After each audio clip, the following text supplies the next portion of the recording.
here we are. Welcome everybody, and thank you for weathering the storm. We had some pretty big hail coming down, didn't we?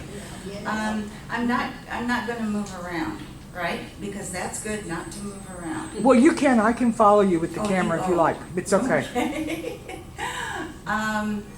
Okay, so I am going to introduce myself, because I normally introduce the demonstrators, and voila, I'm the demonstrator today. Hi, you guys, welcome. And so, again, my name is Cathy Keil, and I sculpt. And I sculpt whimsy stuff. I don't get real cerebral, I just do whimsy stuff. What I'd like to do is demonstrate for you today some of my techniques.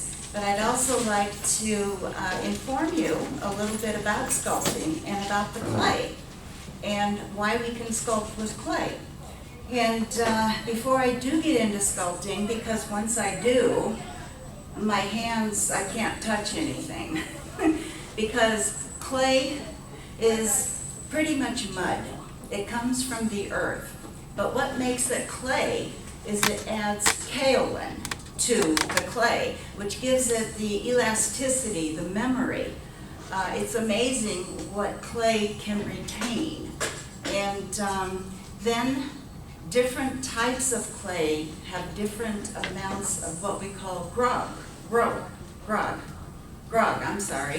and that is like the grit that's in the clay. The more grit, the more sturdy the clay is. Porcelain. I don't know if has anybody worked with porcelain clay?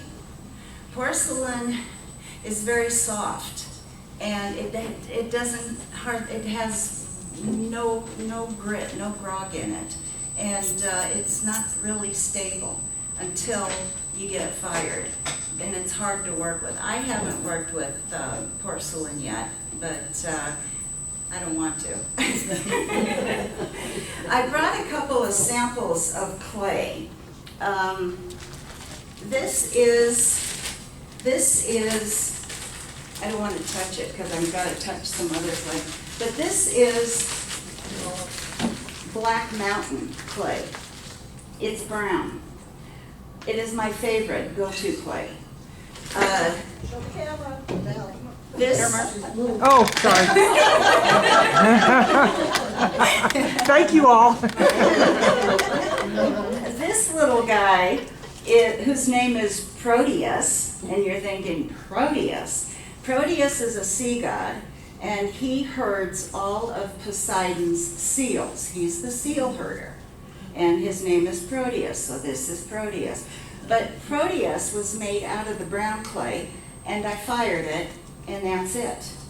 That's how it comes out. I don't glaze it. I do a little bit of dry brushing to give him some black on his fins, but that's the brown clay. I love it. But for his tongue and his eyes, did you use the brown clay? And his mustache is a little different too. Did you use the brown clay or a different clay on those?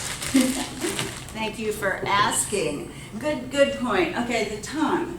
The tongue is red, and that is with Sculpey clay. Have you heard of Sculpey? Okay, Sculpey is an oil-based clay, and it'll never dry out. But you need to bake it in the oven at 200 for about 15 minutes, and then it's hard. So that's the tongue. I do that on most of my animals because it's tongue material. And so you bake the tongue separate and then you put it in? And then I put it in, yeah. After, of course, I fitted it in. We're going to get all of her secrets today. Yeah. So pretty much everything is, I will tell you, the eyes I painted. I put paint on the eyes. And then to keep them shiny, I cover them with clear nail polish, and they just pop. So that's Proteus. And for those of you that don't know, Cathy Keil is our vice president of Classical Arts Association, and which is why we're kind of acting like we're sisters up here. Yeah. Okay. Just for the record, I've got 3 clays up here, and I'll introduce them. But all 3 clays are what we call high fire cone 10. And cone 10 fires to 2,284 degrees. So when it's in the kiln, that kiln, when you look into the little peepholes, cherry red hot. And so this is a cone 10. This is clay that's Black Mountain. This is what they call Orion Stout. And this clay, when you sculpt with it, this is what it's going to look like until it dries. Then it gets lighter, and when you do fire it, it's white. This is the clay that you can use if you want to, what do I want to call it? Glaze, if you want to glaze. You can't really glaze on these other clays because it doesn't take. It doesn't take. So, going to that, I want to show you, wait a minute, I got a little bit of clay here. Okay. I want to show you Dooley. So Dooley was sculpted out of the Orion Stout clay. And I brought this to show you. It's called Saddle Clove. And you put this on, you fire it, and it comes out like that. So it's deceiving. When you glaze, you don't really know what you're going to get. Anytime you open up the kiln, it's like Christmas. Oh, surprise! Or Halloween, like, oh shit, oh shoot. Okay, so I just want to tell you what, clay isn't always, or glaze isn't always what's represented. These guys, this is, I have to show you, because these are different. This is Buford C. and Dora Lee Weatherby.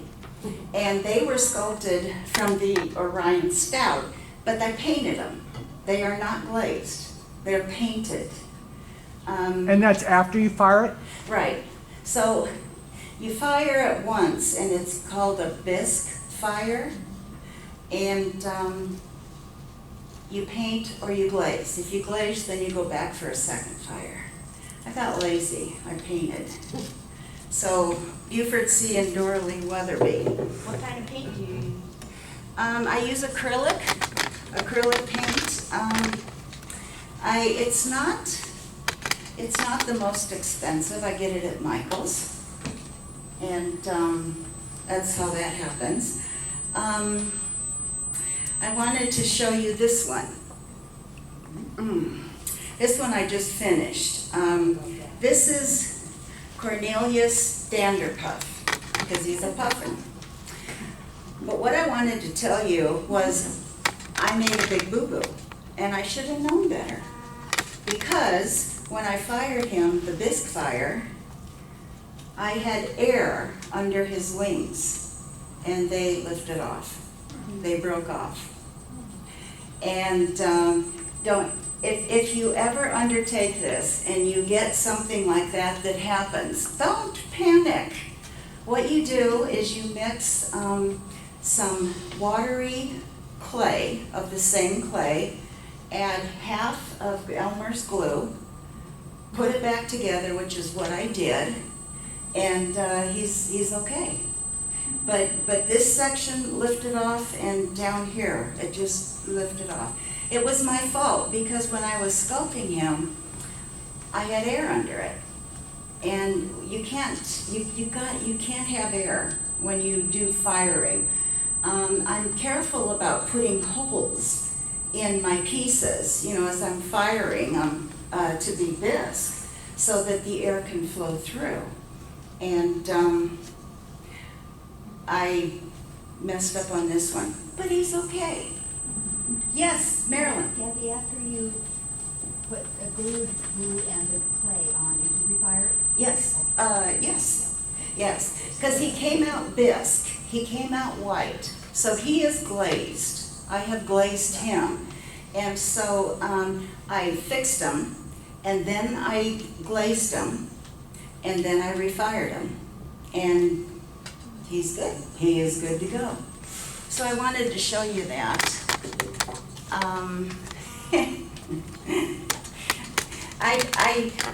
I love this guy. I don't know why I brought him, except that I used a different glaze on him. I used a velvet glaze. And there is no overspray on him, meaning that I've got to protect the glaze. What you see is what you get. And it was a new glaze that I tried, because I don't like shiny. I do not like shiny. And this little guy turned out perfect. And his name is Captain Fuzzy Boots. My 11-year-old granddaughter named him. Okay, and then one more, and I wanted to show you. And I'm doing this before I get my hands into clay, so kind of bear with me here. This little guy. It's a little girl, Poppy May. I sculpted out of the clay that I've got in the red sack, and then up on the piece there. So I brought this to show you that when I get into the clay, this is how this clay fires. And again, you can't sculpt it, glaze it, because it just doesn't take. So what I did was I just did some dry brushing to give him some color. And his tongue, is Sculpey clay. So when you're baking all this stuff, does your husband think you're making him dinner? And then you just pull a bunch of tongues out of the... No. The kiln is far away from the kitchen, and it pulls a lot of electricity. What clay would you recommend for a beginner to start with? Stout. Well, I would, that's my first go-to, because, good question, because even though this is a cone 10, Which one? oh, this is Orion Stout, which is the white clay, when it bisque fires. The Orion Stout is cone 10. You don't have to fire it to cone 10. You can fire it to cone 6, cone 7. Most of my pieces I fire to cone 7. If you're making a piece that's going to go outdoors and you want to glaze it, you've got to fire it to the nth degree, as well as the clay, or as well as the glaze. The glaze can go from very low fire to like a medium fire, maybe a cone 6 or 7. And cones don't mean anything to you, do they? And the reason I asked Cathy that question about what clay she would recommend is she's taken me to the clay store with her before. And when you walk in, it is overwhelming, the choices that you have on the shelf to pick from. So a beginner needs to know which one to pick. Yeah. And it would be, again, Orion Stout. I would say Orion Stout or Steve's White. Steve White? Steve's White is a low fire clay, maybe like a low fire cone 5. 5 is lower than 10. I remember, I never gave you my background. Give me a minute just so that you guys know how I got from there to here. She was a banker. I was a banker in the, how am I for the, Perfect. for up there, am I okay? Oh, you're to infinity and beyond, and we're loving it. Go ahead. Okay, I'm gonna stand over here, because I think, isn't that a better? Yeah. That's better, isn't it? We worked this all out before you guys got here. But in my early days, when I was a young mother with young kids, I don't really have an art background. So many of you guys have studied art and have degrees in art, and that's not what I did. My path was different. But as a young mother, I would go to the ceramic stores and I would buy their bisque, which means that they have a preformed piece and it's ready to glaze. And so I glazed. And then I quit that because I went to work at the bank. So I went to work at the bank, and for about 25 years I didn't do anything. And then I retired. So what do you do when you retire? Has anybody retired in here? So I retired in '06. And the first thing I did was I sat down with the Folsom Lake College class schedules, and I picked out classes that I wanted to take for fun. And I started with horticulture. Has anybody taken a horticulture class at Folsom Lake? No. American College. American College. American River College, yeah. Oh my gosh. It is so much more about, well, it's all about Earth and us people on Earth and what we're doing to it. It's just amazing. And then my second class was creative writing, and I thought that was cool. I've always been interested in figurines. I like to hold stuff. And I do have a collection of Norman Rockwell figurines. You know what those are? And I've always wondered, how do they do that? So my third class was to go to ceramics. And I went to Brian Hayes' ceramic class, and that's where I met Patty back in, this is now 2007. Patty and I were in Brian Hayes' class, and we sat at opposite ends of the room, and we always looked at each other and envied each other because, oh God, Patty sculpted, oh my gosh, amazing. And she thought I did. And anyway, we ended up taking 4 semesters because Brian said we could. And all we wanted to do was use the kiln because we didn't have a kiln, so we wanted to use the kiln. And after 4 semesters we quit. Patty got a kiln. She fired some of my pieces, helped me buy my first kiln, and I think I'm on my 2nd or 3rd kiln. And so what is that? That is 17 years I've been doing this, and I'm waiting for the glow to go off, and then it happens. But I want to show you why the glow doesn't go off. What I want to do is show you just a few pictures that you know, where do I get my ideas, right? Drugs. And I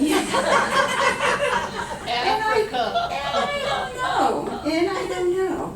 So this is a picture of. Do I should come closer? This is a picture of Proteus. It just popped into my Facebook, and I said, oh my God, I got to do that. And he was easy. I did that.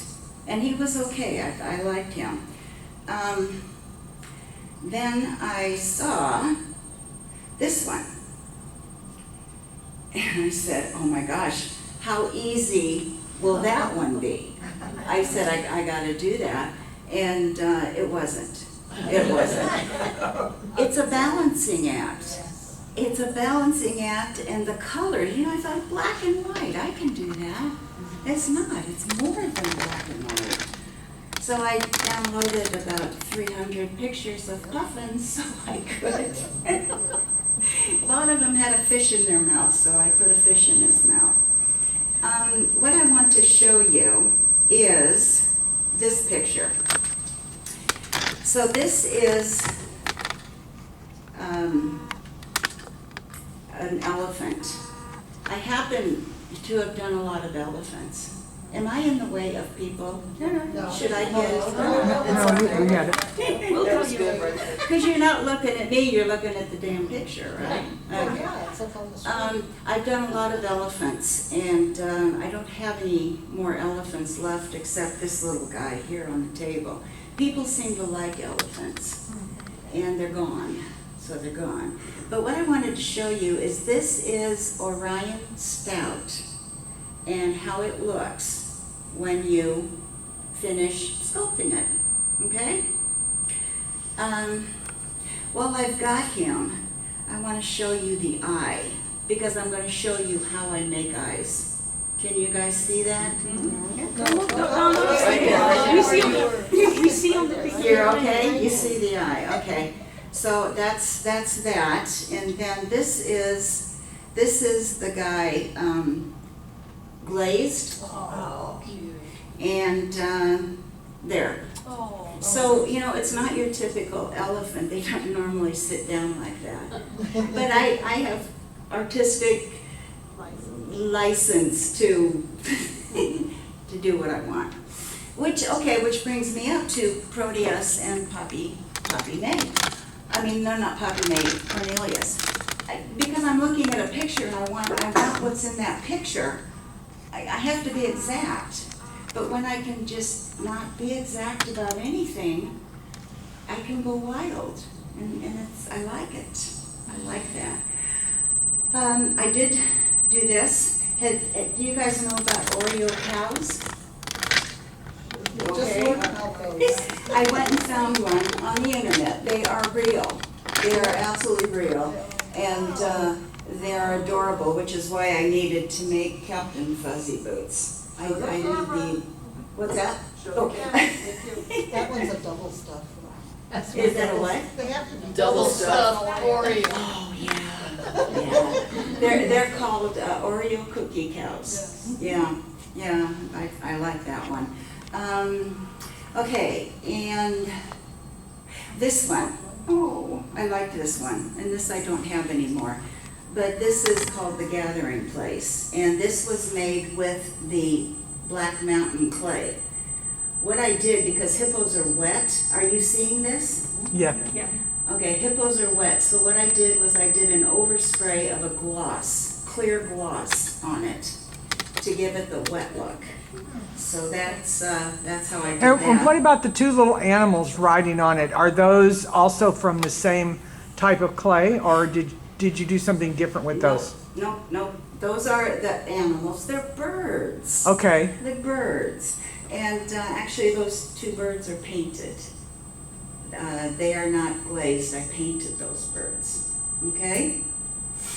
Are we getting feedback? I think so. Oh. We're still getting feedback. I Okay. don't know why. Okay. And I do want to show you this. This is a real elephant, and it's a red elephant. Because elephants come in all different colors. Is its name Clifford? Clifford? Clifford, the big red elephant? We will call him Clifford. This is Clifford, the big red elephant. And I wanted to show you that to validate this little guy and then what I've got going here. Okay? Okay, now I think except one other thing. Philippe Ferreau. Has anybody heard of Philippe Ferreau? No. He is a sculptor extraordinaire. I took a class of his in Scottsdale, Arizona, and his sculpting is just, it's amazing. I just want to show you one picture. And he does portraiture. He also does animals. And he likes to do speed sculpting. It was a 3-day class, and boy, did we go fast. But here's one more. And he does inspire me. We have totally different tastes, but he did teach me detail. Can you guys see that one okay? That texture on that towel is amazing. Isn't that amazing? Yeah. Real people. Yeah, and the back, the expressions. The expressions. You guys are very welcome to look through this. But detail is important, very important. Okay, let me think, what should I do here? Okay, I'm ready to get my hands into clay. You guys ready for me to get my hands into clay? Because once they're in, I don't shake hands. I don't pick up papers. I do have my paper towel here. Okay, what I thought I would do is start. There we go. Okay, can you guys see this clay?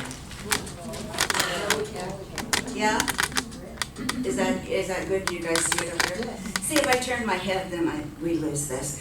By the way, clay at Alpha comes in 25-pound sacks, okay? See, guys, I'm all ready. Okay, so what I wanted to do is I've started this because there's no way that I can sculpt something in an hour. No way. But I Come thought on, I'd start Kathy. this. But I want to tell you, you may have to just take my, okay, is this where, this is good? Okay, good. Okay, I gotta get my tools. Okay, a body like this, you've got to have air flowing through it, okay? And if you can see I've done this one leg here. I saved the other leg to show you how we're going to put it on, okay? So the first thing I'm going to do is I'm going to cut. I'm going to cut this out because I need to have air flowing through it. Does that make sense? Hollow. Good. Hollow. And Leah, we're gonna, yeah, this is hollow. Ooh, I forgot to show you that. Okay. Yeah. Okay. You can sculpt many different ways. The one that I use mostly is pinch pot. You guys familiar with pinch pot? That's how this guy started out with his butt. And I pinch pot. And I'll throw that in there. I do want to get this one ready too. So you pinch pot and you work it. You work it and you get what you want out of it. And you know, the depth, the thickness, you just kind of work it. And with this, because this is high grog, it's it's a more difficult clay to work with because it dries quickly and it cracks. This little guy, I keep wetting him down with this, and he can go 2 months, and if I keep wetting him, he'll be fine. I've already got him as a he. So, Does it matter if most of the piece is pretty close to the same thickness? no. No? No, because once your piece is sculpted, you gotta dry it. You gotta dry it and make sure it is bone dry, which I have on all of these, except with Cornelia's. It got bone dry, but there was air, and that's, So big air is good, little air is not good. air is not good. Well, you're gonna have air inside those hollowness, right? Right, but, I don't know if you can see, I'll pick it up. Can you see I got a big hole in the bottom? Because I want air flowing through it when I fire it.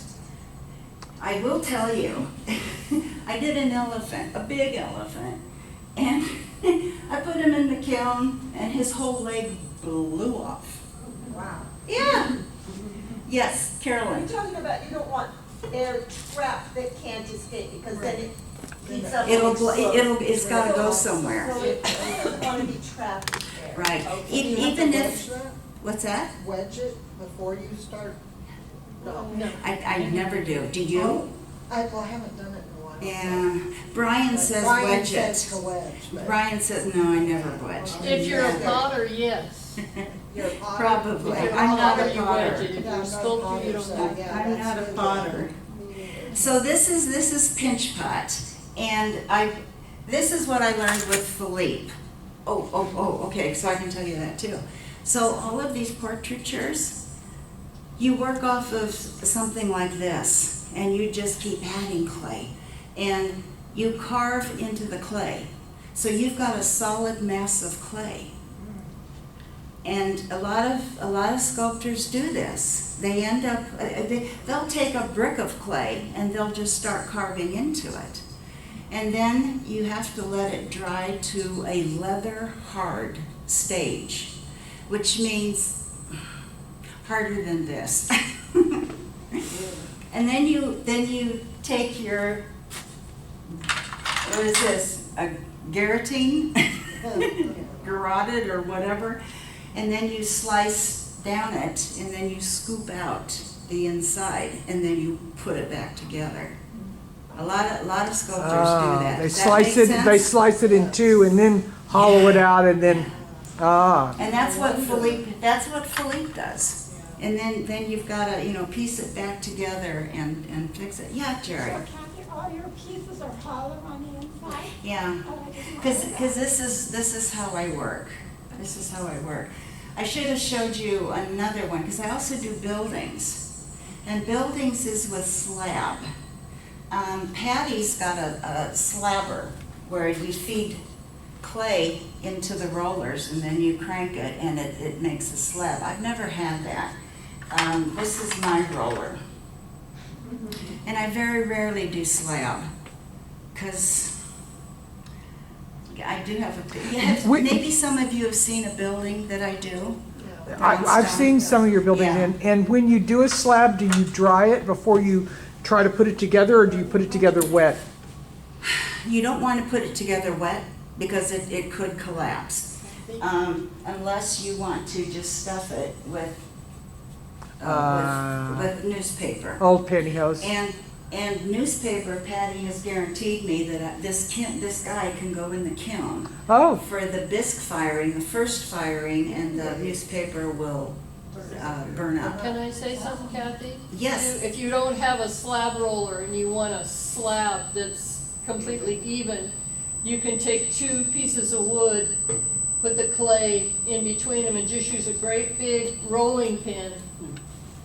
And then your clay will be even thickness all the way. You can make a nice big square Yeah. slab if you want to make a building. And then to hook them together, you wait till they're slightly leather hard and you score it, put slip on it and just stick it together and it sticks together. Like a But you gingerbread have to house. score it to put it together or it won't stick. Yeah, you're kind of For making the a corners, glue. if you want to make a You're box. kind of making a glue. It's called slip. And you're putting really wet clay on the seams. And then you run a bead on the inside. For me, just because I like the whimsy, my buildings aren't all straight. They've got cracks in them and they kind of lean some. So it's not important for me to have it all on one level, but Patty is right. If you guys want all that, even things to go through, yeah, go for that. I'm going to leave this on here because I want to demonstrate something to that, okay? Okay, so what I'm going to do is I'm going to make a leg, all right? And I'm good on time. Okay, again, I could slab this out, but it's a leg. It's a bumpy leg, and I want it bumpy. And so what I'm doing is, I guess I'm slabbing it without the slab maker. But I don't know if any of you guys want to feel this. It's gritty. You're gonna have to wash your hands afterwards. I've got paper towel, I got a tub of water. I'm all for that. Okay, I'm gonna go with this. I have to be cognizant of how big this or how long this leg is. And that'll come later. So don't worry about that, okay? Okay, so what I'm gonna do is I wanna join these guys so that it's a full leg. And, you know, it's interesting because I've got tools. Whoa! She's got tools, huh? Okay, so see, I've got that in there, and I love this tool. I absolutely love it. But what I'm gonna do is I'm gonna smooth that out just so that the seam is intact, okay? You guys like my hands? Yeah. My granddaughter doesn't. She doesn't like to get dirty. Okay, so I am going to make this thing a little bit bigger here.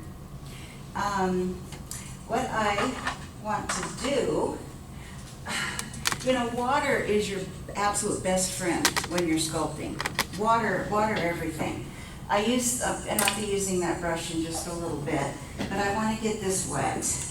And just for the record, it is sitting on parchment paper, you know, baking paper that you can put. And I like it because it works. It doesn't rip like Yeah, yeah.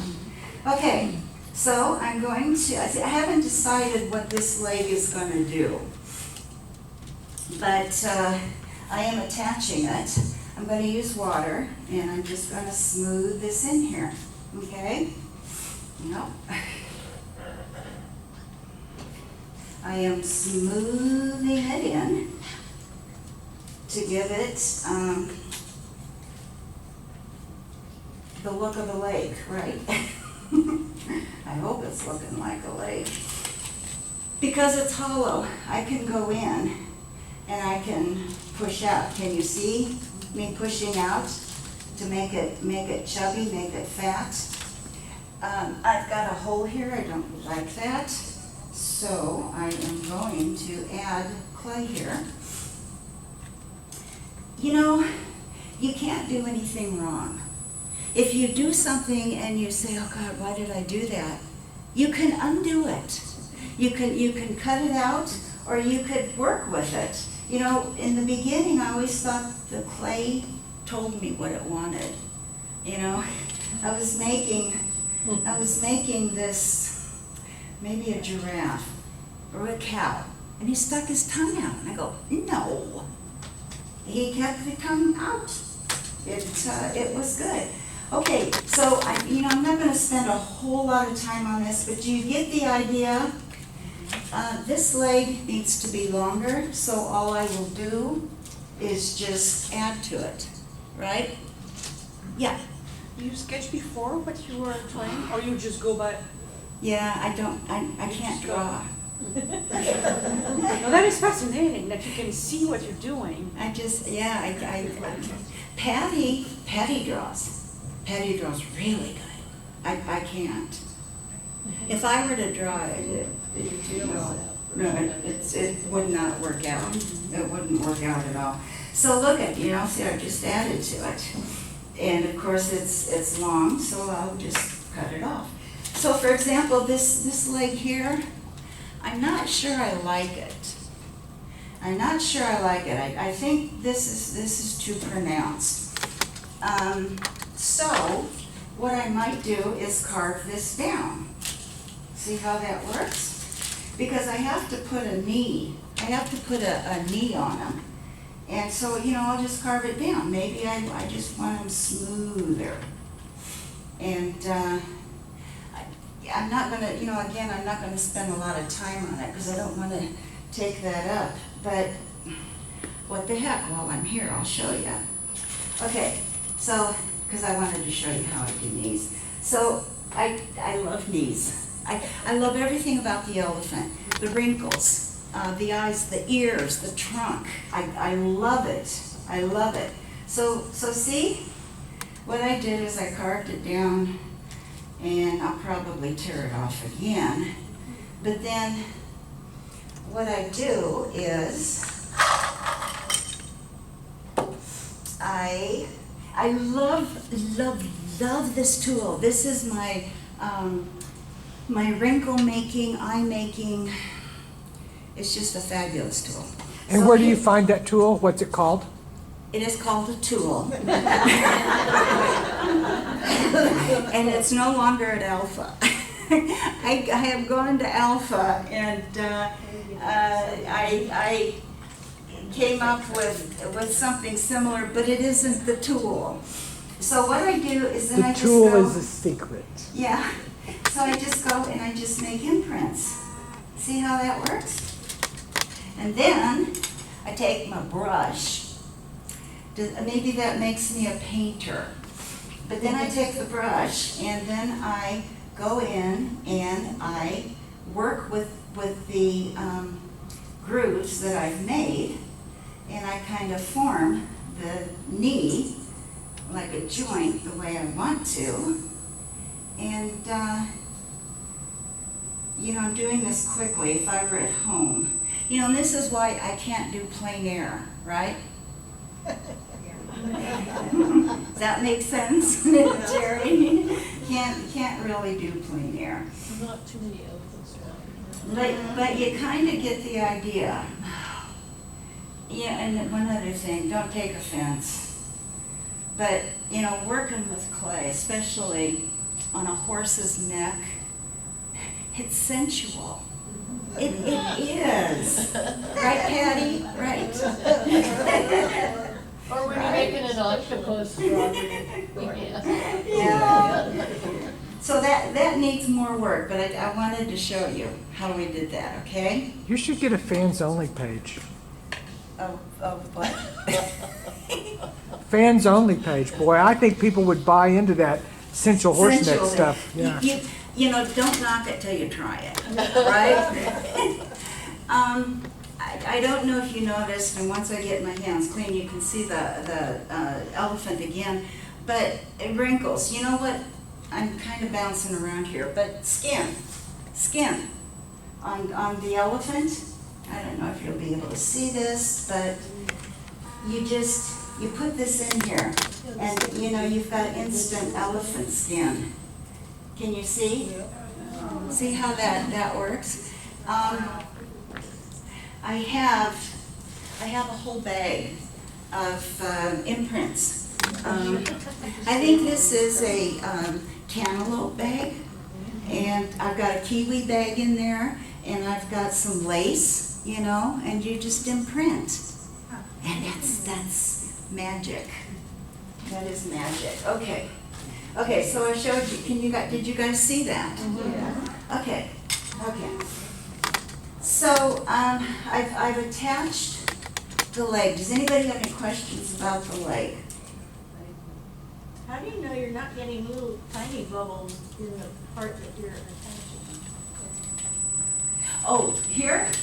Yeah, where you're attaching one piece, how do you know there aren't little bubbles in there? Well, did you see the hole that I cut in?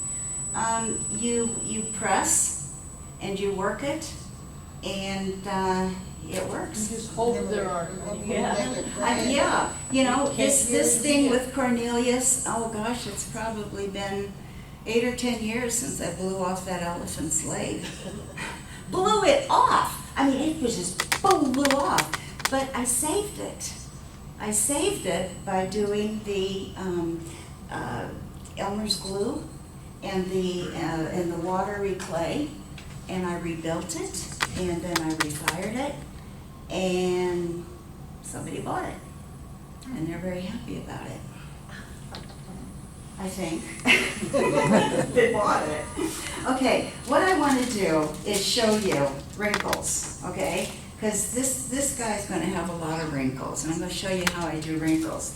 As I was building this leg, a wrinkle formed. I don't know if you can see it. Can you see it like right in here? And I look at that and I love that. I love that. So I will embellish on it, okay? And I don't need to embellish a whole lot. But what I will do is, what the heck? Okay, let's get this leg just so, we can. And then I get my tool. And that's another thing. I'm always losing my tool, even when it's right in front of me. But then what I do is I come in here and I score it. And then I go in with my brush. Oh, here's my brush. And then I work it. I incorporate it into the body, and I bring it over here, and I look at it, and it's not quite what I want, because wrinkles aren't straight across. Do you see that? This is a straight across wrinkle. You don't want wrinkles straight across. You want to bring them down. And do you see how easy I can do that? And I'm not sure that this wrinkle is going to stay like this, but that is how I do wrinkles. And there is dare I say, there's an art to it, because you got to think of wrinkles. You know, wrinkles don't just all of a sudden appear, but they come from the skin up above. So you got to make sure that. Do I have wrinkles? Somebody said But so you got to think about that, and you just you know, you want to work with that, and I probably want to. How are we? We're okay on time, and you know, put this guy here to build it up. You know, again, in my studio, which is really my dining room, it's different. You know, I work and I sculpt and but I'm just trying to show you the technique more than anything. Does that make sense, guys? And then you'll be able to see it on this little guy, the wrinkles, because I put a lot of wrinkles on his stomach. But this guy's going to have a lot of wrinkles too. This is going to be an adult. Okay?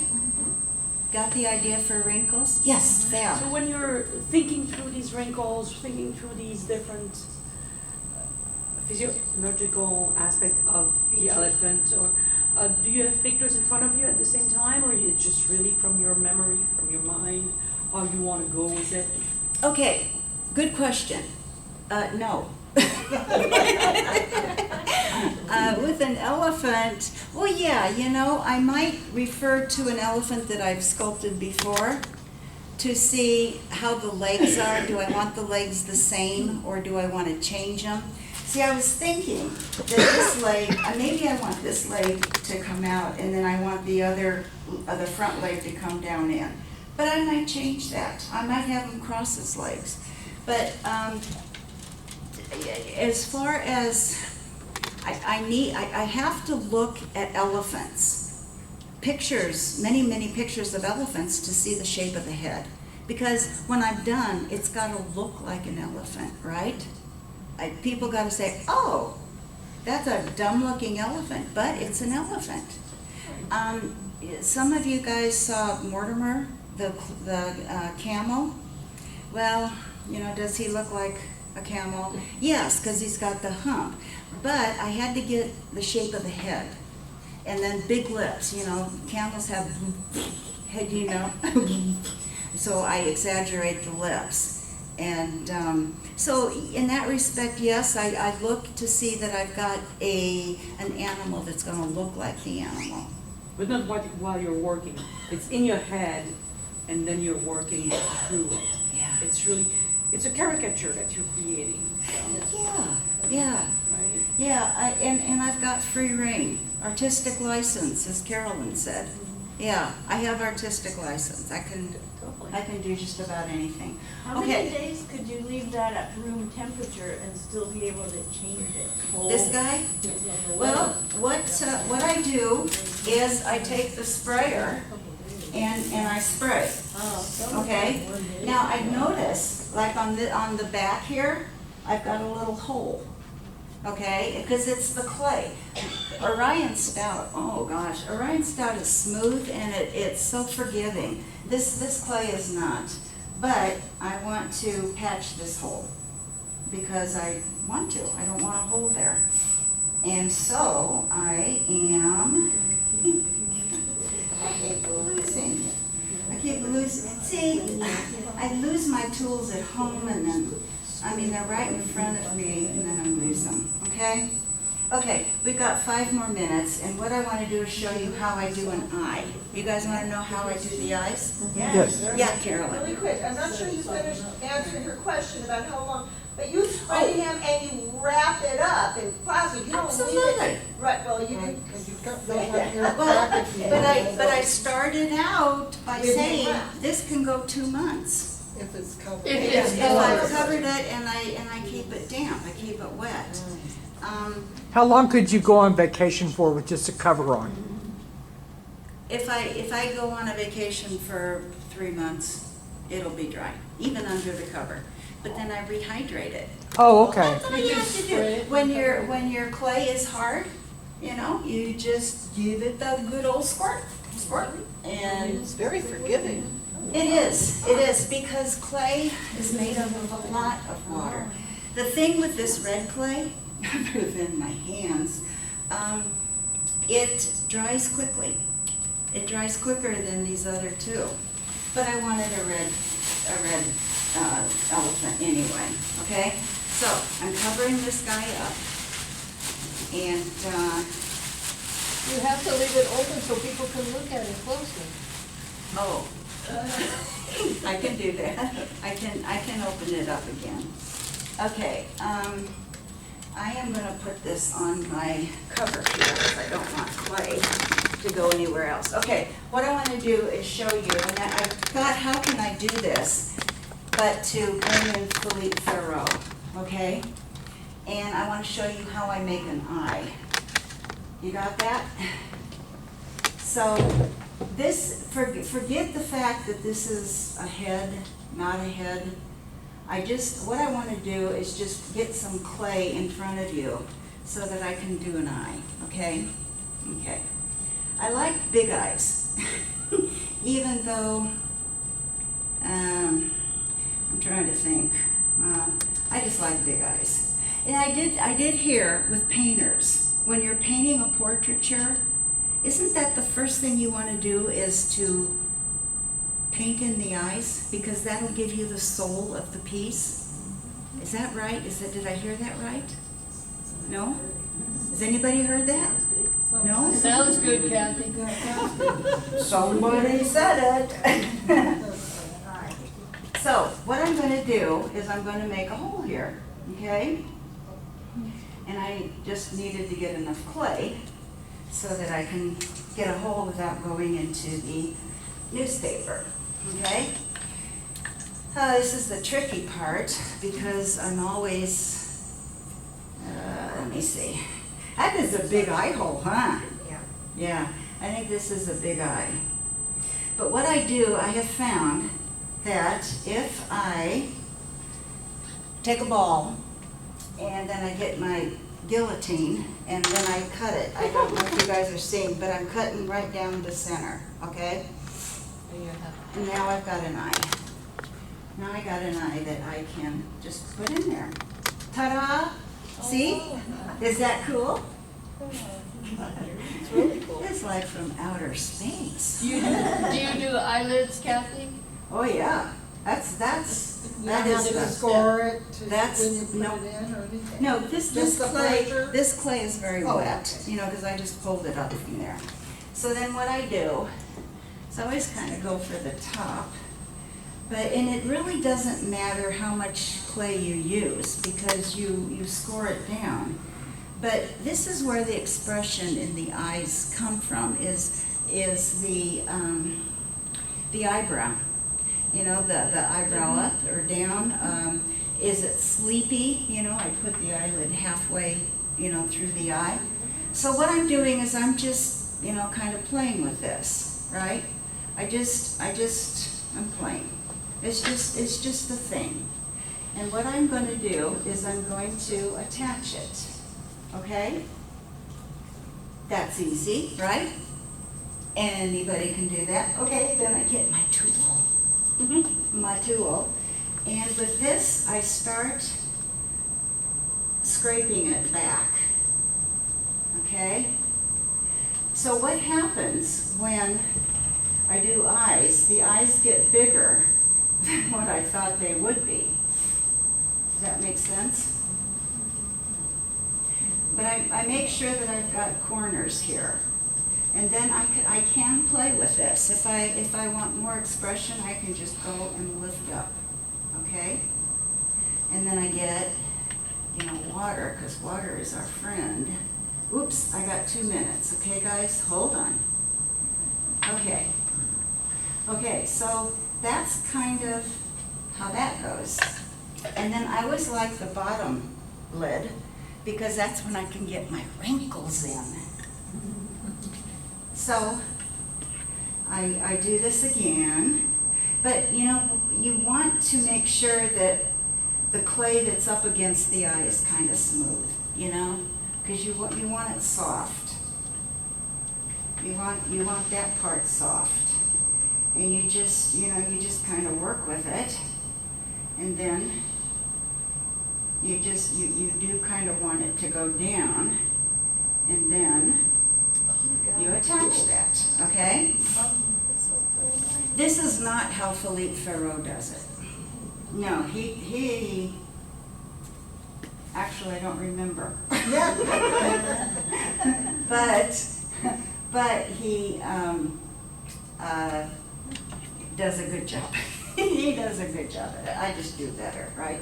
So then, you kind of want to smooth it out. Especially with this clay, you want to have wet hands, right? Because, this is the nature of this clay. And so getting my tool, I can go through and I can, kind of make this and take my brush, and then again, I go in and sometimes I work the brush. I press on it to get the shape that I want. And if I think that this wrinkle comes out too far, I just press hard and I make it disappear. And if it's too much over here, I just do that. And, most of the time I add eyebrows, because I think they should have eyebrows. Oh shoot, that's the extruder. Do you guys know what an extruder is? Okay.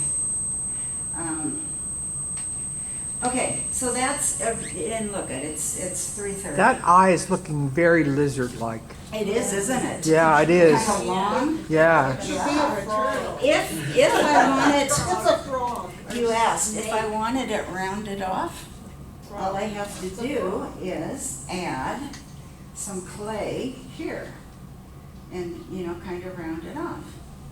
And then work that in. See, which I'm not gonna do. Oh yeah, what the heck? Okay, so then it's rounded off. You never say never when you are working with clay. You put a lot of work into it, If I were to work on a piece pretty regularly, depends on the piece. Of course, how big it is and what the detail. But from this clay hunk to pulling it out of the kiln for the last time, or, painting it or whatever it is that I'm doing, about a month. Takes about a month to do that. Oh, yeah. I know it's 3:30, but I think maybe this question is for everybody. You say you work at home in your dining room. Yeah. How do you deal with, number one, putting clay down in the sink, washing your hands and washing tools, because I won't put clay down my sink at home, especially at septic, and dealing with the dust. I just went home and worked on this little tiny thing of clay for a day, doing some scraping, and then I thought I cleaned up. That was clay dust. What are you scraping? Are you scraping hard clay? It was leather hard, Okay. but it That's was gonna still create pretty dust. dusty. Yeah, hard, yeah, So that is how do gonna. you deal with the clay in the sink, or cleaning your tools and things? Okay, first of all, lucky me, I have a housekeeper. And second of all, I've got this big sheet that I put down here, which really did no good, because the sheet's here and stand is here. But I always work on a sheet, and then I always cover my table with this. And I don't ever work with leather hard clay where I'm scraping. Okay, so how do you deal with washing tools and hands? Good question. Wait a minute. There's a dollop of clay here. Okay, whoops. Okay, so if you can see what I just did, I have a bucket of water. I put my hands in the water, and then I rubbed as much off as I can with the paper towel, because I want to throw the paper towel away. You know, I thought I'd bring in a rag, but if I wipe it with the rag, then I gotta wash the rag or do something with it. I also have a back deck right off the dining room, and I got a hose there. And I will dump a lot of clay into the yard, because I can. But yeah, I don't put clay down the sink, and I make sure that my hands are, you know, as clean as they can be, where I can handle stuff. Because see, now I can handle the extruder. I'm going 5 minutes over. Okay, last thing. This is the extruder. Like, how do I get the hair? Hair here, here, and here. I put a column of clay in here, and this extruder, this you can get at Alpha, if you want to do that. The clay's got to be fairly soft, because if it's hard, it isn't going to go anywhere. But you put a column in there, and then you just push it out, and you cut off what you want, and you attach it. And garlic press works good too. This is better. This is more better. Of course. Yes, Marilyn. You just use your garlic press and it's free. It's non-toxic, but you don't want to breathe any clay dust. Right. So if you're cleaning up clay that is dry, just don't see burns. No, that is important. What did she say? Okay, Marilyn was saying that you never want to breathe clay dust because it's toxic. And so I don't, if you're scraping hard, leather hard, you should probably wear a mask and do it outside. But see, I don't. I'm constantly working with wet clay until I'm done. And then when I'm done, I uncover it and I put it on a heater duct for about a week for it to dry. But yeah, and very careful, do not put clay down your sink, down your pipes. Yeah. And do you avoid mixing types of clay in one project? Thank you, because I was going to tell you, no, If I were to do a building out of red clay, which I might, I can also put in Orion Stout. They're all at the level cone 10. And so I can do this like for the windowsills, if I want white windowsills, or if I want to paint them, because you just want to do that. So yeah, and I have mixed the clay. Can you mix it, you know, like take a chunk of this clay and a chunk of that clay and mix it? Like if you want to, you know, make this lighter, would you put Orion Stout in it? I've never done that. I don't want to do that. Yes? So where do you purchase your clay? Is there a local? Alpha Ceramics. It has been, she's gone. Patty and my go-to place. And Alpha Ceramics is at, let's see, Madison and Auburn Boulevard, kind of where 80 is. It is a huge place. It has been in business for years, and they've got everything. All this clay, all different kinds of clay, all different kinds of tools, all different kinds of glazes. You know, they really don't have acrylic paints. And they don't have paintbrushes. You have to go to Michael's for that. Yes.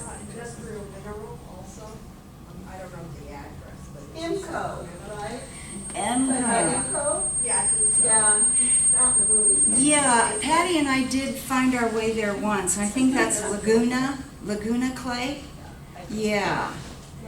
But yeah, it's, you know, what is it, 17 years and I get into this and they pop, you know, they come alive. I love them. My problem is I gotta quit sculpting. Or I have to give away or sell. But then I fall in love. I mean, Buford C. and Dora Lee, that's my third set. And I look at them and I go, God, I want a set. So I made a set. So that's why I'm making the elephant. And I think I'll probably keep this elephant. How do you sell your stuff? In shows. And Do you have a name, where you Now- have a now name that- going now where people now call that you? now that you asked, I wasn't gonna share this, but you asked. What did they say in court? No, you opened the door. Okay. This is, here, I'm coming here. I don't know if you can see this, but this is We've got a Katie- glare. I can't see it. Point it- yeah. Oh, yeah, there you go. There. KVIE art KV auction. Art Auction 2013. That was the first time I entered. And I entered this, okay, sorry. There. I entered this little guy. And then I get the invitation in the mail for their gala. I will get to that. I thought it was so nice of KVIE to put every artist's piece personalized on their invitation. Turns out, no, it was just Huey. Huey is this one. And they made Huey their mascot. And when Huey came up for auction, everybody started applauding in the studio, and the bidding went wild. And he ended up selling for $1,200. Oh, my God. And from that, commissions. I've gotten a lot of elephant commissions because I kept going to KVIE. And people, if the piece was sold, they would go to D. Neath, and D. Neath would say, okay, so-and-so wants an elephant too. You need to do one. So I did a lot of that. I can sell in shows. I sold a lot of pieces at D. Neath's art gallery in Sacramento. And, you know, it was kind of a takeoff from KVIE. So Huey kind of was my jump start that kind of said, maybe I do have some artistic ability. It really annoys me when she puts a piece not for sale in our shows. Super annoying. So, does that help to answer your question? Yes, I do sell, I do commissions. Okay, one other thing, Philippe Farreau. Do you guys do commissions? Philippe Farreau, in his class, said he never takes any money for a commission up front. Never. Because if he does, then he is bound to make that piece according to exactly what that person wants. But by not taking a deposit, it gives him more freedom. And if at the end the person doesn't want the piece, he'll sell it anyway because his pieces are amazing. And I've followed that. On some commissions, I say I don't want any money. If you don't want it, I'll sell it. And it gives you more freedom. It was cool. That's really smart. That is, yeah. There's so much pressure if you take money up front. Yeah, because you're beholden, you know. Yeah. So To satisfying them, which is a difficult thing to do with art. So subjective. yes. So I apologize. Thank you. Oh, that was great. No, thank you for sharing your whimsical process with us. Thank you, guys. Thank you for being here. Thank you. Appreciate it. Okay, I'm up here to introduce Matt Harleen is doing a show at the MAC Gallery in Rancho Cordova. And it is running Thursday, Friday, and Saturday, March 20th, 21st, and 22nd. And I want her to share with you, okay? Well, It's actually going on since it's going on about 10 days now. Can't hear you. Try the bend it now. Yeah. Can you hear me now? Speak a little louder. Okay, project. Go closer to the camera. Project. It's okay. So Matt's There you go. exhibit is going on since about 10 days, I think. He gave a presentation with, it's a multiple person, people that had brain injury are represented at that exhibit, although most of the artwork are his. And there's poetry of one of the person, and there are 2 books for sale. I really encourage you to go and see the exhibit if you can, because Matt did a fantastic work at not only representing everybody else, but his whole process of really working to regain his brain, right? So March, and why it's happening now is because it's March, and March is Brain Injury Awareness Month.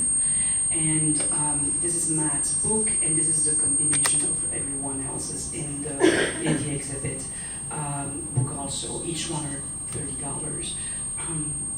So they are for sale at the back. Matt will be our speaker. He will tell us all about how he produced this exhibit and about his process in May. I believe that it's going to be in May. He didn't want to do it in March because he was overwhelmed already with this project here. But so I hope that spread the word, go and see his work, right? Terry, you were there. It's an unbelievable exhibit.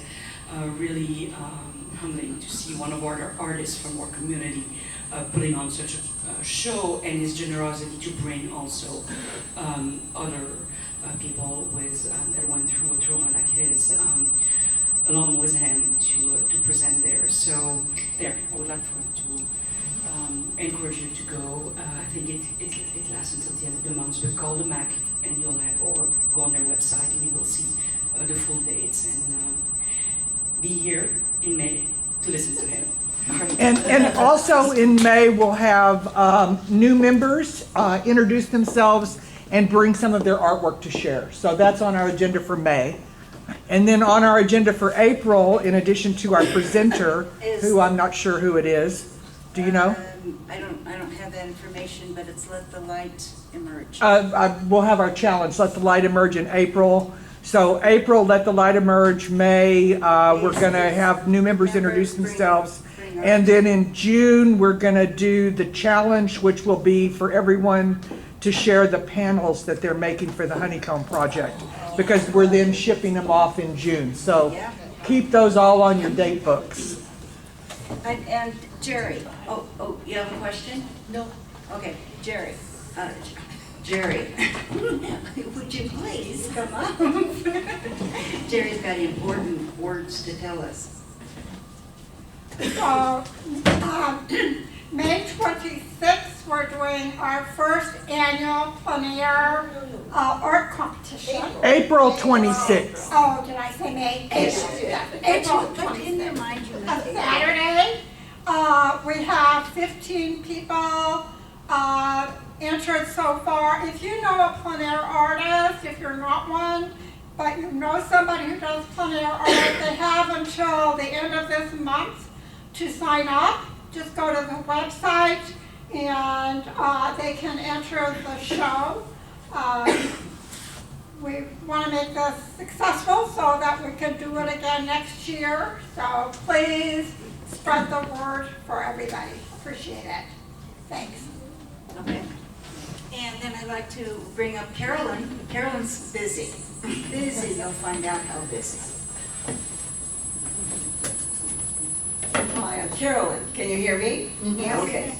I don't need the microphone, but I'll use it anyway. I'm going to speak for Sue Wickersham. She couldn't be here today. She asked me to talk just briefly about the Mother Lode Show, and I've got a list because otherwise I just go all over the place. Sue is the chairperson and I'm her co-chair. The Mother Lode Show is our big show. This is our 59th year. The PAA will be putting it on. It will run from November 6th through the 22nd at the MAC, the Mill Station Arts and Culture Center in Rancho Cordova. The prospectus is currently under construction, but it will be coming soon, so please watch your PAA newsletter and the website for more information. We'll be using Cafe again this year. The submission deadline is going to be, and then this is pretty much in concrete, Friday, September 19th. Intake will be in October, the 28th. We finally, yay, because this is the most stressful thing for us, we have a judge, a juror and a judge. Her name is Leslie McCarran, very well known. She's judged for us in our member shows before. We loved working with her, and she's good to go. So that's the big hurdle, is getting a judge sometimes. This is a juried show. That means that there's no guarantee when you enter that your work will be chosen for the exhibit, and the juror, because this question was asked, does not know the names of the artists whose work she's jurying. There's no theme and no particular media or subject categories for the show. Our goal for Motherlode, excuse me, is to have a diverse show with a wide variety of art, something for everyone. Membership in PAA is not required, but there are 3 additional awards available for PAA members at the Motherlode show. So watch your website, watch your newsletter, and start painting and sculpting and photographying and collaging and do whatever you do. Now, unlike the Motherlode show, we have our spring member show coming up, and there are a lot of differences between the shows, so it's kind of like something for everyone. Our spring member show will be April 7th through 11th at the Government Center in Placerville. Intake is Monday morning, April 7th, from 8 a.m. until 9:30. The reception will be that Friday, April 11th, from 3 to 4:45, and the awards will be presented at 3:30. This is a media-based show this spring. The media categories are water media, oil, acrylic, pastel and drawing, mixed media and collage, 3-dimensional, photography, and miscellaneous. And if you don't know what yours falls under, I'll tell you about it in a minute. The judge is going to be Karen Burns. Now, Karen is a PAA member, but pretty much in name only as a supporter. She's not familiar with PAA members' work. Some people think, oh, members shouldn't be judging members, but she doesn't, she's not here, she doesn't come to our shows, she participates in Motherlode, and so she will be an excellent judge. She did win the Best of Show at Motherlode, I believe it was 2 years ago, so we're very happy to have her coming to be our judge. This is not a jury, oops, excuse me, yes, this is not a jury show, but you must be a 2025 PAA member. And if you are not a member on intake day, you can pay your dues at the time of intake. You can enter up to 4 pieces that have been created in the past 3 years, $10 per item that you enter. I'm trying to remember if we can have a not for sale, or if we change that rule, you'll just have to read the entry rules.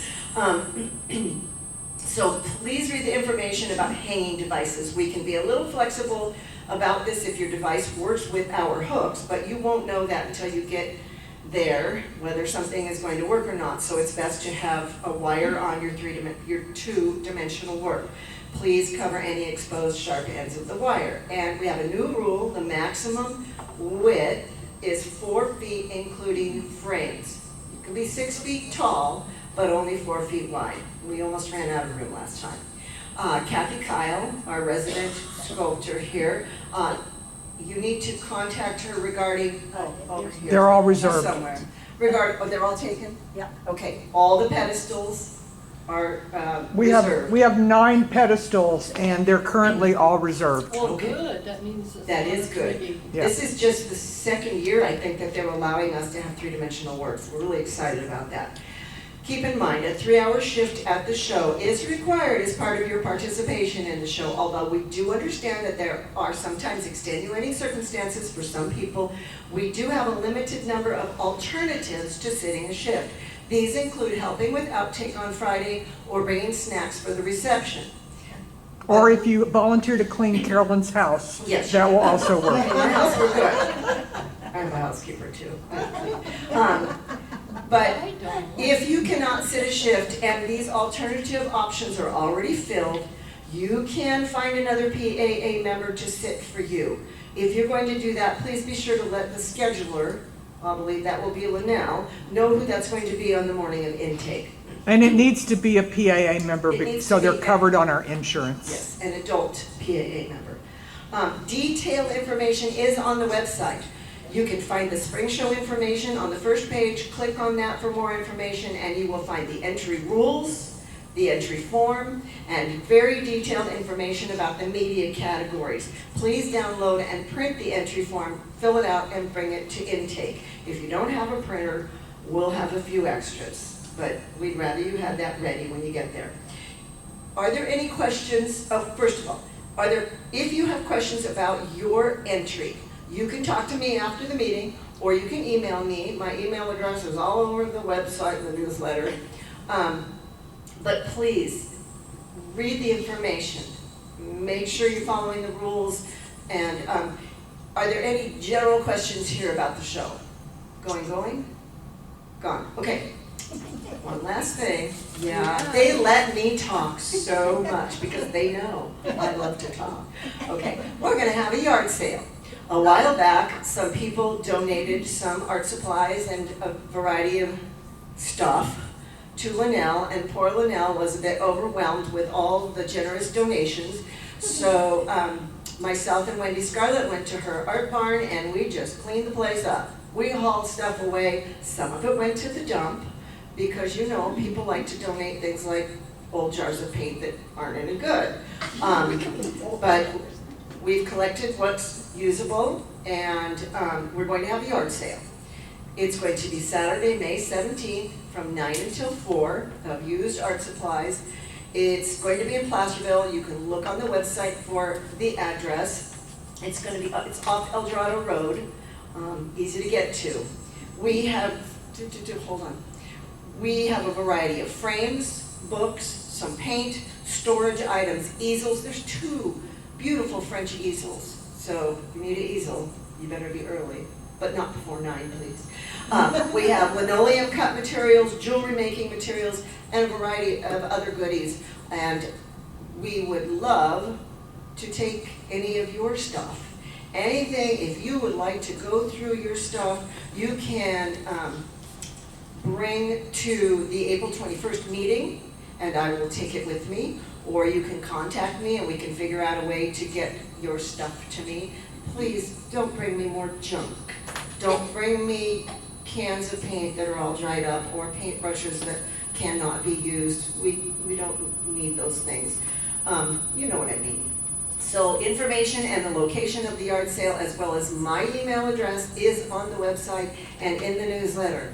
But go through your stuff. I know y'all have stuff. And if you're interested in volunteering day of the event, get with Carolyn. And any proceeds from this will go to our outreach fund, which helps put art out into the community. Okay. And that's all I have to say.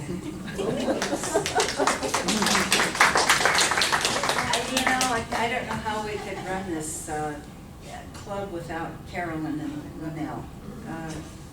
And Sue, and Donna. No. And there's so many people on our board that really step up and help. And then there are other people in this room that step up and help that aren't on the board. And so when I need a volunteer for the county fair, I can count on Sherry Lynn Morris over there to step up and help me with the county fair. So it's an amazing group. If you have an interest in contributing at the board level, we meet the first Friday of every month at the Senior Lounge right down the corner here. And we'd love to have you sit in on our board meetings and try to rope you into more with the organization. Yeah, we are a damn good organization. Family, right? We're family. And we're short on announcements. Linnell alluded to upcoming challenges. April is Let the Light Emerge. What is a challenge?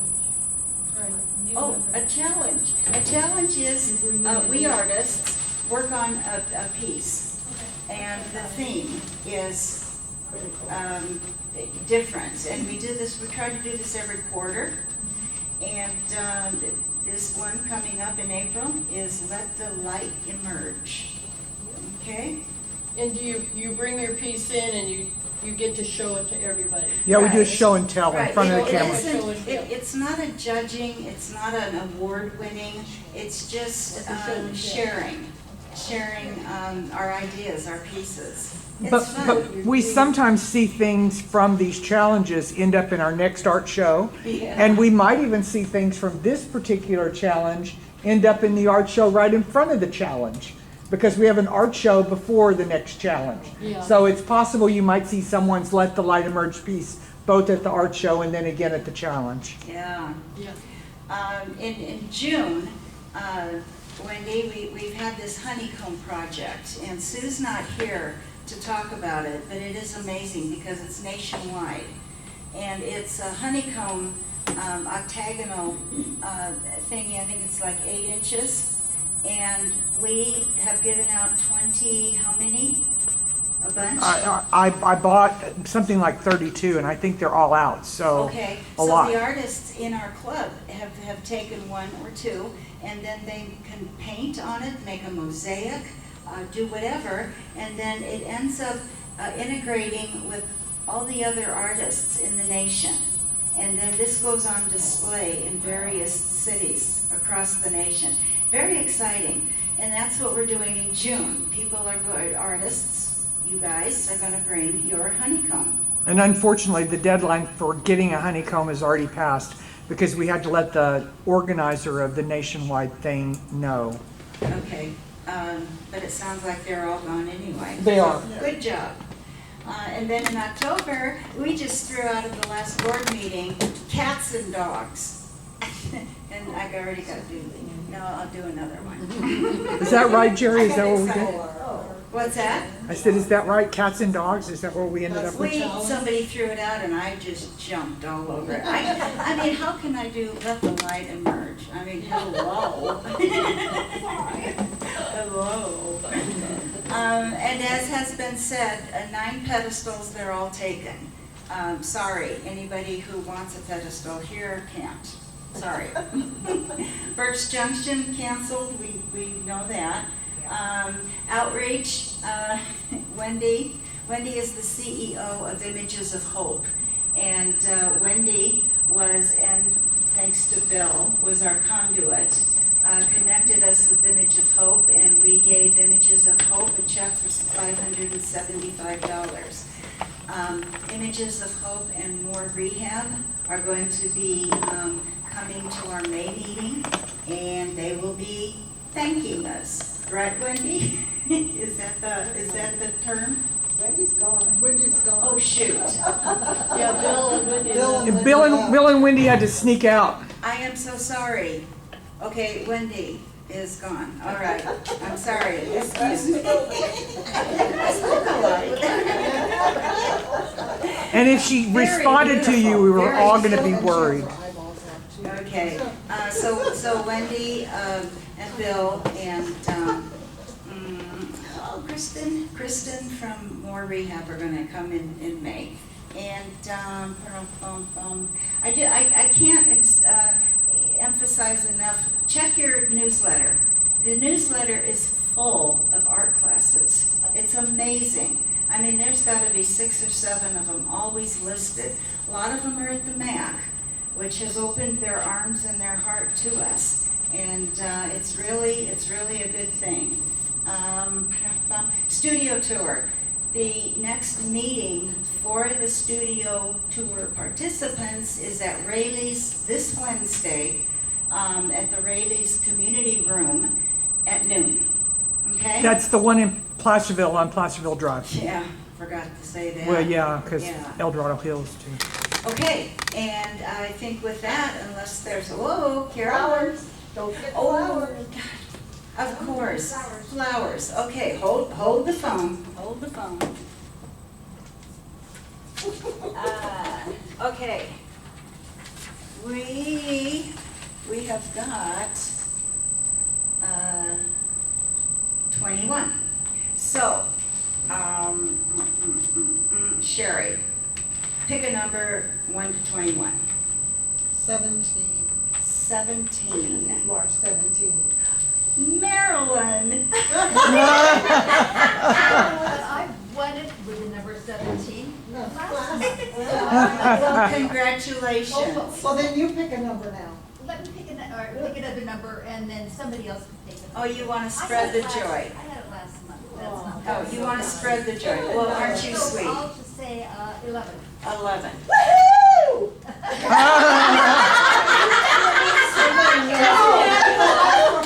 She knew. She knows her number, oh my God.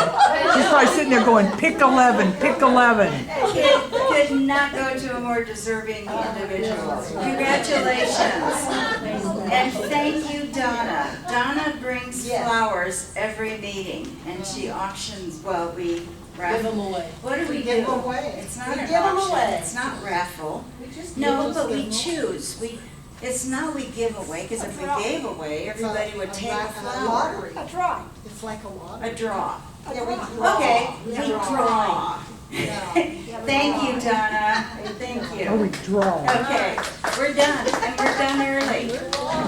Okay, bye, guys.